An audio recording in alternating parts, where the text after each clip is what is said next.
He joins us this evening all the way from Zanzibar, Tanzania. Chris Emenyonu joins us this evening. Chris, good evening to you. And I can imagine what you're going through at the moment. I mean, can you bring us to speed what happened or what transpired today, trying to attend the Super Eagles training sessions and what really happened? And just tell us what's happening. Well, it's a case of the media officer not giving information to journalists who wanted to cover the training session this morning. I reached out to him as of last night, which was 12 a.m. and Zanzibar time, just 10 p.m. Nigerian time, that they should give us time schedule for the training of the Super Eagles. Either replied till this morning saying CAF is not allowing journalists to cover the training sessions until match day -1.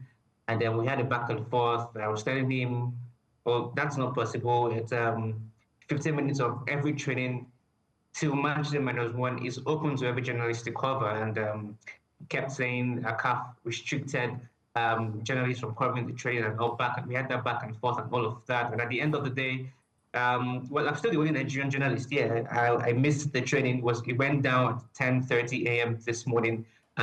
Zanzibar time, and that's 8:30 Nigerian time, and I could not make it to the training because I didn't have the right time frame to cover the training. All right. After that transpired, has there been any communication as to prevent such kind of issues from happening again, maybe from the NFF or from the media officer himself?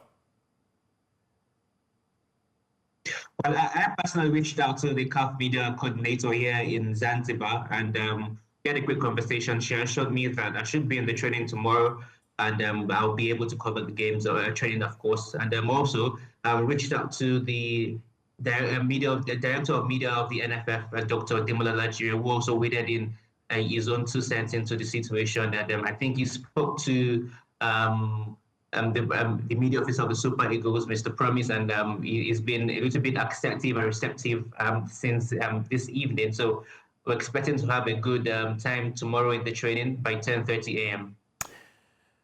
Well, really sad update when it comes to, coverage and doing the job as a media personnel. It should not be an issue, especially when you go out of your comfort to, cover, the Super Eagles B team. But you've not been able to get first stand in terms of covering the training so far. But what can you tell us in terms of the players and how they're responding, from the little updates you've been getting so far, despite not being in training? How is the camp at the moment? Are the boys, have they dropped the defeat? Are they looking forward to their next game?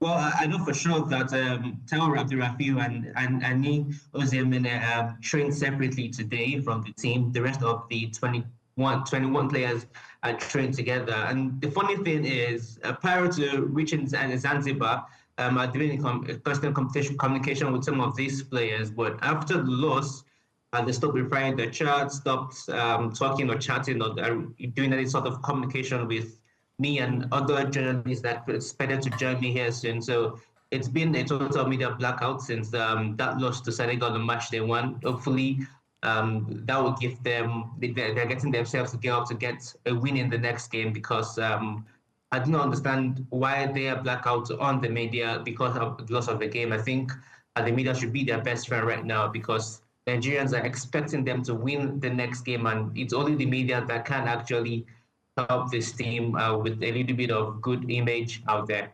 All right, Chris, can you bring us up to speed? Have you been able to attend Sudan's training session, despite not being allowed to Nigerians? Well, yes. Funny enough, I was at the Senegal, Congo, and Sudan training later this evening. Unfortunately, they didn't allow us to record because the media officer of this team said the training session was a little bit tactical, and we should come tomorrow to come get video coverage of these teams. They all actually opened, give us 5 minutes, but they didn't allow us to use any sort of camera as of today because they went to a tactical session. But they opened those journalists and were very receptive. These other 3 teams that you mentioned. All right, thank you very much, Chris Emenyonu. We know we'll be having more of you. Bring us up to speed with what's happening in Tanzania, and then whenever whatever place we finish, and look at other countries and other places. We have the Chan tournament in Uganda and, of course, Kenya. Thank you very much for joining.